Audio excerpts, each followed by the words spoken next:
तो retention of छर्दी, छर्दी again is what, it is a वेग। छर्दी कब आती है? छर्दी is a first line of immune response. अगर आपने कोई ऐसी चीज खा ली या पी ली जो आपको फायदेमंद नहीं है या आपको सूटेबल नहीं है या जिससे डायरेक्ट इरिटेशन होने वाला है या जो पॉइजन है, तो the first response which your body gives is to throw it out. The first response which your body gives is to throw it out. तो इसलिए छर्दी होती है। छर्दी में डायफ्राम, स्टमक और थोड़ा पार्ट ऑफ द इसोफेगस ऊपर की तरफ कॉन्ट्रैक्ट हो जाता है, ऊपर की तरफ कॉन्ट्रैक्ट हो जाता है। जैसे हमारे पास एक पुराने जमाने में मेले में एक वो पीपानी मिलती थी जिसमें पीछे एक डंडी लगाई हुई होती थी और आगे एक गुब्बारा होता था।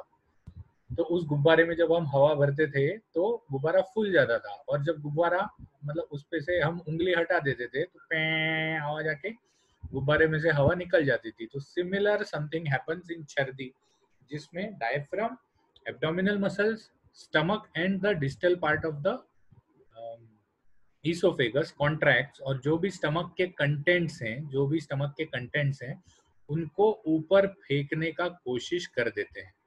तो छर्दी is one type of natural immune response, और इसीलिए छर्दी को कभी भी रोकना नहीं चाहिए, बिकॉज इट इज, जैसे हमने छींक में देखा था, छींक is a natural immune response, तो वैसे ही हमको छर्दी is also a natural immune response. तो इसीलिए हमको छर्दी को रोकना नहीं चाहिए।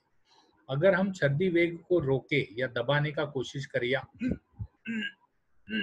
करने का कोशिश करें तो क्या हो जाता है कि जो भी एब्डोमेन में गया है, जो पॉइजन है, इरिटेंट है या टॉक्सिन है, वो ब्लड में एब्जॉर्ब होना चालू हो जाता है, और ब्लड में एब्जॉर्ब होने के बाद अलग अलग प्रकार के स्किन डिसऑर्डर्स होते हैं।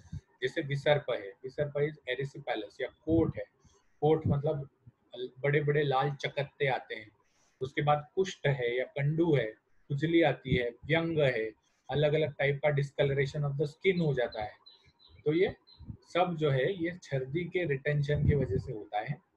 और अगर उसमें कोई इन्फेक्शियस चीज है जो हमने खा ली है, जैसे हमने कोई बासी खाना खा लिया, तब भी उल्टी आती है। तो अगर इन्फेक्शियस चीज है तो ज्वर आ सकता है, कास आ सकता है, श्वास आ सकता है, विच आर इंस्पिरेशनल थिंग्स। या फिर अगर हमने कभी कभी हम मच्छर मच्छर हमारे नाक में या मुंह में चला जाता है, तो उसमें भी हमको क्या आता है, कास आता है। क्यों खांसी आती है? क्योंकि ये जो मतलब इंस्पिरेशन से जाने वाली चीजें हैं उसको बाहर डालने का कोशिश करते हैं। नौजिया, रुल्लास मतलब मिचली आना चालू हो जाता है, मिचली आती रहती है। और शोथ और पांडु मतलब, पांडु मतलब anaemia, anaemia is again related to the liver, anaemia is again related to the liver.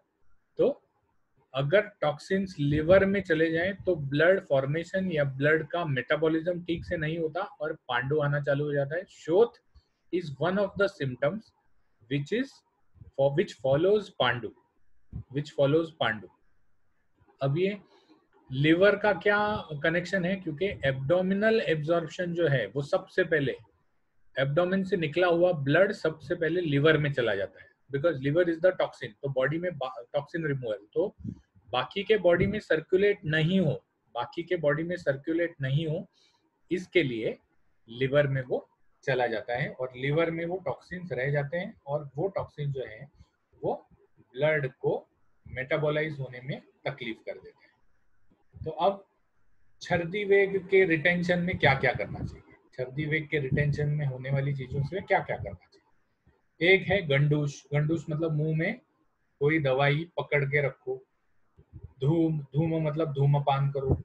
लंघन करो, लंघन क्यों करो? क्योंकि अलग से कुछ नहीं डालो। योर स्टमक और योर डायफ्राम और your upper gastrointestinal tract has a tendency of contraction again. अगर कुछ वापस से डाल दिया तो पहले ही इरिटेटेड है। अगर इरिटेटेड आदमी के स्क्रीन पे आप ऐसे अलग अलग टाइप के डिजाइन निकाल दोगे तो ऑटोमेटिकली वो ज्यादा इरिटेट हो जाएगा। तो इसीलिए लंघन करना है ताकि जो भी टॉक्सिन्स हैं वो टॉक्सिन्स लिवर को डाइजेस्ट करने के लिए थोड़ा टाइम मिले। अलग से इरिटेटेड गैस्ट्रोइंटेस्टिनल ट्रैक्ट जो है उसमें इरिटेशन ना हो। फिर वृक्ष आहार लेना है, क्योंकि छर्दी ये बेसिकली द्रव गुण प्राधान्य या द्रव गुण ज्यादा होने से होती है। तो अगर हम रुक्ष आहार लेंगे तो जो द्रव गुण है वो कम हो जाएगा। बेसिकली क्या है रुक्ष आहार, मतलब ऐसा आहार जो वाटर को एब्जॉर्ब करे, वाटर को एब्जॉर्ब करे। तो अगर पानी कम हो जाएगा पेट में तो छर्दी अपने आप नहीं आएगी। तो इसीलिए रुक्ष आहार लेना है, संशोधन करना है। संशोधन में ज्यादा करके वमन कराते हैं, संशोधन में ज्यादा करके वमन करवाते हैं। उसका कारण ये है कि वमन से जो भी एक साथ जो भी कुछ गया है, वॉट एवर इज इरिटेटिंग और what ever is causing the problems, वो निकल जाए या वो बाहर आ जाए। और अभ्यंग करवाते हैं ताकि पेरिफेरल सर्कुलेशन बढ़ जाए और बाकी ऑर्गन्स में। पेरिफेरल सर्कुलेशन बढ़ाने का रीजन क्या है? क्योंकि your absorption, your stomach absorption should reduce.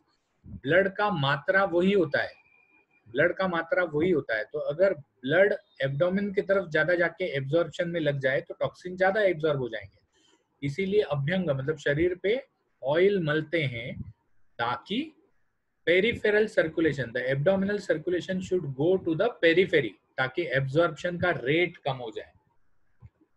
अब लास्ट वाला रेतस। रेतस इज शुक्र का वेग, रेतस इज शुक्र का वेग। शुक्र के वेग में मेढ्रशूल, वृषणशूल, अंडवृद्धि, अश्मरी और षंडत्व, ये 5 सिम्टम दिखते हैं। तो शुक्र के वेग को अगर हम रोक दें, हमारा मतलब शुक्र जो है, और शुक्र का वेग जो है ये सिर्फ मेल्स में होता है। रेतस विधारण या रेतस का वेग विधारण सिर्फ मेल्स में होता है, फीमेल्स में नहीं होता। तो अगर हम अगर हम शुक्र के वेग को रोकें तो मेढ्र में मतलब पेनिस में शूल हो सकता है, वृषण में दैट इज स्क्रोटम और टेस्टिस में शूल हो सकता है, अंड वृद्धि मतलब inflammation of the testis, swelling of the testis हो सकता है, शुक्राश्मरी हो सकती है क्योंकि शुक्र उस जगह रुक जाता है, पानी वाटर कंटेंट इज रीएब्सॉर्ब और वहां पर शुक्र का अश्मरी या स्टोन हो सकता है, और षंडत्व बिकॉज स्रोतोरोध बढ़ जाएगा या वात बढ़ जाएगा, इसीलिए षंडत्व भी हो सकता है। तो रेतस का ट्रीटमेंट सिंपल है, शुक्र को वृद्धि करने वाली और सेक्सुअल एक्टिविटी को बढ़ाने वाली चीजें करने को कहा गया है ताकि जो भी शुक्र रुका हुआ है उसका शोधन हो जाए, जो भी शुक्र रुका हुआ है उसका शोधन हो जाए। तो कुक्कुट मांस, कुक्कुट मांस मतलब मुर्गे का मांस खाना, सुरा और शाली खाना। शाली मतलब चावल, चावल शुक्र वृद्धिकर है और सुरा जो है वो सेक्सुअल इंटेंसिटी या सेक्सुअल इच्छा बढ़ा देती है। दारू सेक्सुअल इच्छा बढ़ा देती है, इसीलिए सुरा कहा गया। सेक्सुअल इच्छा बढ़ाने का कारण क्या है? Because in around 50% of the patients who come to me the loss of libido, इसको बोलते हैं loss of libido. Loss of libido is what? The loss और the reduction in sexual activity या सेक्सुअल डिजायर। तो loss of libido is connected with stress and tension. Loss of libido is connected with stress and tension.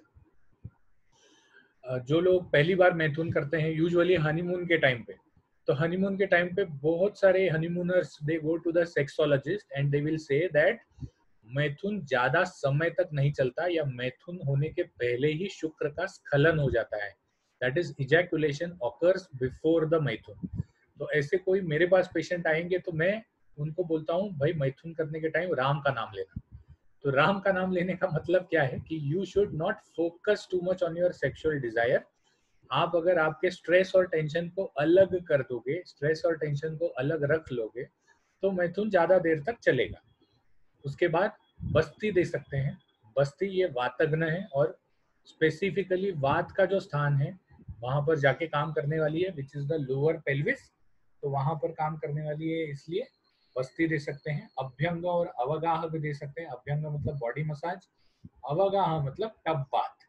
Tub में गर्म पानी को लेके उसमें बैठे रहना इज टब बाथ। तो टब बाथ भी ले सकते हैं। इससे क्या हो जाता है, वात का शीत गुण है। और अवगाह हम उष्ण जल से करते हैं या उष्ण द्रव्य से करते हैं। तो अवगाह करने से, स्वेदन करने से क्या हो जाता है? स्वेदन करने से आपने स्वेदाध्याय में देखा था कि जो भी दोष हैं वो पतले हो जाते हैं, that is the motion, movement increases.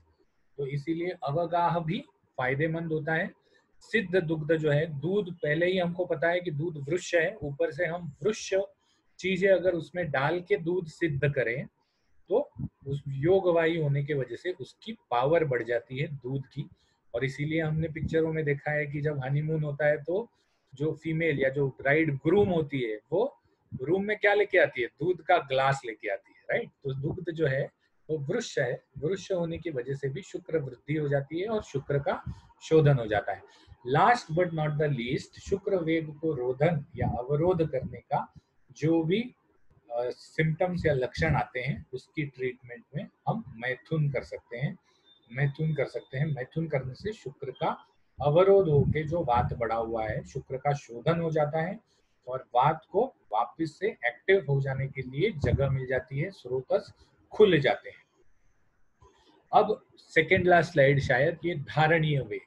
तो अब तक हमने 13 वेग देखे जो अधारणीय थे, मतलब जिनको रोकना नहीं चाहिए।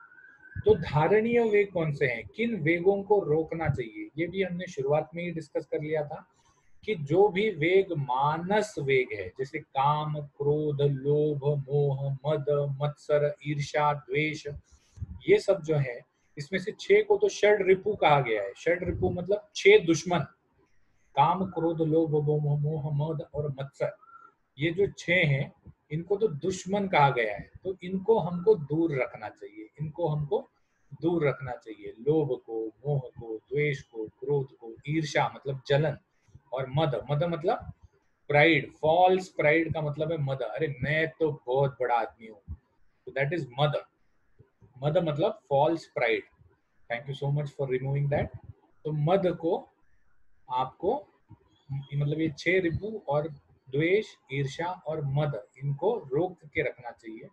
योग, पतंजलि योग यही सिखाता है, योगा चित्त वृत्ति निरोधा, मतलब अपने मन पे काबू पाना, ये योग है। तो धारणीय वेग जो है उनको 100% हमको काबू पाके रखना चाहिए।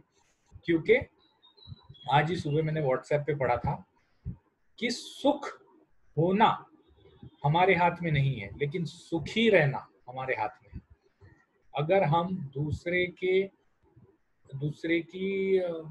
मतलब फिजिकल रिचेस को, कि किसी के पास बड़ा घर है या किसी के पास बड़ी इस्टेट है, बड़ी गाड़ी है, तो इस सब को हम अगर हमारे मन में ना लें तो हम सुखी रह सकते हैं। इसीलिए धारणीय वेगों को जरूर से रोकना चाहिए। ये धारणीय वेग जितने भी आते हैं ना, ये दूसरे के रिचेस को देख के आते हैं, दूसरा कितना अमीर है या दूसरे के पास कितने रिसोर्सेज ज्यादा हैं, ये देख के आते हैं। तो धारणीय वेगों को धारण करना चाहिए। हाँ, ये लास्ट स्लाइड है, निज आगंतुज रोग की चिकित्सा। तो उनका कहना यह है कि निज रोग हो मतलब बॉडीली डिसीजेस, या आगंतुज रोग हो मतलब आउटसाइड, बाहर से आए हुए, जिनके कारण हमारे शरीर में नहीं रहते। जैसे मैंने अगर किसी लड़की को छेड़ दिया, उसके भाई ने आके मेरे को पीट दिया और मेरा सर फोड़ दिया, तो ये आगंतुज रोग हो गया। यहाँ अगर मुझे पीटते वक्त कोई फ्रैक्चर हो गया तो ये आगंतुज रोग है, ये निज रोग नहीं है। और अगर मेरा बोन स्ट्रक्चर जो है वो सौशीर्य ज्यादा है या ऑस्टियोपोरोसिस ज्यादा है, और अगर चलते चलते मेरा पांव सटक गया और मुझे फ्रैक्चर हो गया, तो वो निज रोग है। मतलब एक ही रोग दो तरह से होता है, निज तरीके से और आगंतुज तरीके से। तो निज रोग जो है उनके कारण हमारे शरीर में रहते हैं, आगंतुज रोगों के कारण हमारे शरीर में नहीं रहते। आगंतुज रोगों का एक और एग्जांपल बताता हूँ, निज और आगंतुज का। हमारे शरीर में बहुत लोगों को अर्टिकेरिया होता है। अर्टिकेरिया मतलब जहाँ लाल लाल चकत्ते आ जाते हैं शरीर पे। और ये लाल चकत्ते किस वजह से आते हैं, अगर हमारा पित्त प्रकोपित हो गया है और पित्त अगर रक्त को दूषित करता है तो रक्त जो है वो ये टॉक्सिन्स बिलो द स्किन जाके डिपॉजिट करता है, और जिसकी वजह से हमको लाल चकत्ते आते हैं। दैट इज अ निज आर्टिकेरिया। लेकिन अगर मुझे किसी सर हाँ सर उसमें वो हरिद्राखंड बेस्ट है ना? बेस्ट है, बेस्ट है। हरिद्राखंड दे सकते हैं, बहुत सारी चीजें हैं। हरिद्राखंड है, महामंजिष्ठादि काढ़ा है, उसके बाद विरेचन है, विरेचन भी उसमें बहुत अच्छा काम करता है। तो अगर हम ऐसे चकत्तों में, आगंतुक चकत्ते कभी आते हैं अगर हमको किसी मच्छर ने या इंसेक्ट ने काट लिया, तब यही अर्टिकेरिया आगंतुज तरीके से आ जाता है, मतलब the same symptom comes in आगंतुज वे। ठीक है, तो निज और आगंतुज रोग की चिकित्सा कैसे करने को बोला है? त्यागः प्रज्ञापराधानाम इंद्रियोपशमः स्मृति धीधैर्यात्मादि विज्ञानम सद्वृत्तानु अनुवर्तनम। मतलब प्रज्ञापराध का त्याग। अब प्रज्ञापराध क्या है? प्रज्ञा मतलब सही और गलत, सही और गलत समझने की शक्ति, उसका अपराध मतलब इस शक्ति को खो देना। तो प्रज्ञापराधानाम त्यागः प्रज्ञापराधानाम मतलब सही और गलत समझने की शक्ति। अब ये निज में भी आती है, आगंतुज में भी आती है। आगंतुज में कैसे आएगी कि क्या मुझे उस लड़की को छेड़ना चाहिए, हाँ या ना।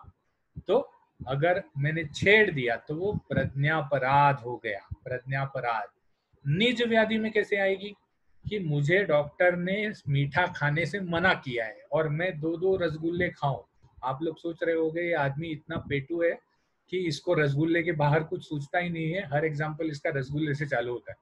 ऐसा कुछ नहीं है, मैंने मीठा छोड़ दिया है 8 जनवरी से और मेरा वजन जो है 21 किलो कम हो गया है। तो त्यागः प्रज्ञापराधानाम, लेकिन वो रसगुल्ले की इच्छा नहीं छूटती प्रज्ञापराध। तो त्यागः प्रज्ञापराधानाम, प्रज्ञापराध का त्याग। इंद्रियोपशमः, अब यहाँ कौन से इंद्रिय हैं? सभी ज्ञानेन्द्रिय और मन, क्योंकि मन तो उभय इंद्रिय है। तो सभी ज्ञानेन्द्रिय और मन। सूरज की तरफ नहीं देखो, मिथ्या योग होता है, हम सूरज की तरफ देखते हैं। या फिर खाना ज्यादा मत खाओ, ये अति योग हो जाता है। खाना अगर ज्यादा खाएंगे तो जिह्वा का अति योग हो जाता है। ज्यादा जोर से आवाज मत सुनो, ये कान का अति योग हो जाता है। तो ज्ञानेन्द्रिय और कर्मेंद्रिय, कर्मेंद्रिय का अतियोग या कर्मेंद्रिय को उपशम या रोक के रखना, ये किस में आता है? ये हमारे लास्ट स्लाइड में आता है जो इसके पहले थी, मानस वेगों का धारण। उसके बाद स्मृति, स्मृति मतलब किसी चीज का स्मरण करना। मुझे डॉक्टर ने क्या बताया था, मीठा मत खाओ, तो इसका स्मरण होना। बुद्धि, बुद्धि मतलब किसी चीज का धारण होना। धारण मतलब कि हम किसी चीज को हमारे there are two types of memories. One is absorptive memory and one is recollective memory. तो अगर आपका absorptive memory कम होगा, आप जो भी मैं बोल रहा हूँ उसको absorb नहीं कर पाए, तो वो बुद्धि का नाश हो जाता है या बुद्धि का त्याग हो जाता है। लेकिन अगर मैंने आपको बोला, आपने एब्जॉर्ब भी कर लिया, समझ भी कर लिया, लेकिन आप उसको रिकलेक्ट नहीं कर पा रहे हो एग्जाम में, तो वो स्मृति का नाश हो जाता है। स्मृति बढ़ाने के लिए बहुत सारी टेक्निक्स हैं। If you go to YouTube you will find endless videos of how to increase your स्मृति। ठीक है, उसके बाद धैर्य। आदमी जब गल जाता है या डर जाता है तब भी उसको अलग अलग रोग होते हैं। ठीक है, तो धैर्य नहीं छोड़ना चाहिए, धैर्य नहीं छोड़ना चाहिए। धैर्य एक और चीज में आता है जहां पर रोगी के लक्षण बताए हैं, रोगी के लक्षण बताए हैं 4 लक्षण। तो उसमें एक लक्षण जो है वो धैर्य है, कि वो धीरज से अपने सब चीजों का लक्षणों का डिस्क्रिप्शन डॉक्टर को बताए और उसके बाद वो जो भी दवाई है वो विश्वास से ले और धैर्य रखे, पेशेंस। सब्र का फल मीठा होता है, ऐसे साईं बाबा ने भी कहा था। ठीक है, तो धैर्य रखना बहुत जरूरी है, विश्वास रखना, काबू रखना बहुत जरूरी है। धैर्य में एक बहुत अच्छा जोक मुझे याद आता है कि एक आदमी डॉक्टर के पास गया और डॉक्टर को बोला कि डॉक्टर साहब, मैं जहां भी उंगली लगाऊंगा दर्द होता है, जहां भी उंगली लगाऊंगा दर्द होता है। मैंने सर में लगाया दर्द हुआ, हाथ में लगाया दर्द हुआ, पाँव में लगाया दर्द हुआ, पेट में लगाया दर्द हुआ। तो डॉक्टर ने बोला भाई इसको तो बहुत बड़ा कुछ हुआ है, तो जाओ भाई एमआरआई करवा लो। तो पूरे बॉडी का एमआरआई करवाया और एमआरआई में क्या निकला? Fracture in the finger. ठीक है, तो धैर्य रखना बहुत जरूरी है। उसके बाद देश काल और आत्म का विज्ञान। विज्ञान मतलब विशेष ज्ञान इज विज्ञान। किसी चीज का ज्ञान हमको बाकी लोगों से ज्यादा हो, ये देश काल और आत्म का विज्ञान है। देश का विज्ञान मतलब क्या है कि भाई मैं आंध्र प्रदेश में रहता हूँ, मुझे कफ की बीमारियां ज्यादा होने के चांसेस हैं, तो मैं कफ प्रकोपक आहार नहीं खाऊंगा। काल में क्या है भाई, वसंत ऋतु चालू है, कफ प्रकोपक व्याधि, कफ पहले से ही बढ़ा हुआ होता है, तो मैं उस काल में कफ को शमन करने की चीजें खाऊंगा। आत्मविज्ञान मतलब मेरी प्रकृति कफ प्रकृति है, तो मुझे कोई भी काल में कोई भी देश में अगर मैं जाऊं तो मुझे कफ को कंट्रोल करने के लिए चीजें करनी चाहिए। ये देश काल और आत्मविज्ञान में आता है। और लास्ट में सद्वृत्त। सद्वृत्त मतलब जो चीजें हमारे लिए अच्छी हैं या जो चीजें हमको करना चाहिए, जैसे स्नान है तो रोज सुबह उठ के स्नान करना चाहिए, या फिर एक्सरसाइज है, व्यायाम, दिनचर्या में जो जो भी बताया है वो सद्वृत्त है। तो ये सद्वृत्त करने के भी फायदे होते हैं। निज और आगंतुक रोग की चिकित्सा इन चीजों से होती है। अब यहाँ अगर आपने देखा तो यहाँ पर कहीं भी उन्होंने दवाइयों का मेंशन नहीं किया है। तो ये जो है ये रोग को शुरुआत में कम करने के लिए है, या हो ही नहीं इसलिए है क्योंकि आयुर्वेद का प्रयोजन क्या है, स्वास्थ्य से स्वास्थ्य रक्षण। तो ये स्वास्थ्य से स्वास्थ्य रक्षणम का सब अलग अलग पॉइंट्स हैं। ये जो पॉइंट्स हैं ये स्वास्थ्य से स्वास्थ्य रक्षणम का है। आतुरस्य व्याधि परिमोक्षा का पॉइंट्स उन्होंने नहीं दिया, वो उन्होंने चिकित्सा स्थान में दिया है कि किस रोग की कैसी चिकित्सा करनी चाहिए।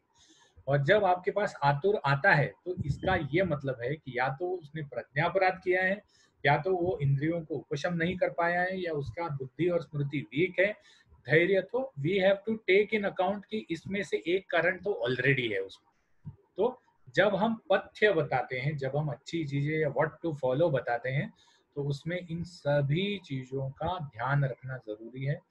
और आज की तारीख में जैसे है वैसे ध्यान रखना जरूरी है। अभी जैसे कुष्ठ में बताया है कि चोरी करने से कुष्ठ उत्पन्न होता है, लेकिन ये नहीं बोल सकते कि उसने चोरी ही किया है, उसने शायद प्रज्ञापराध नहीं किया होगा, या उसने बिना स्मृति के कोई टॉक्सिन वाला चीज खा लिया होगा।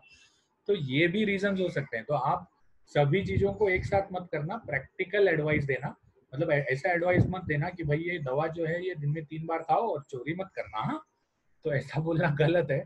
But you should definitely think of these factors also while giving the treatment. So this was the last slide. So this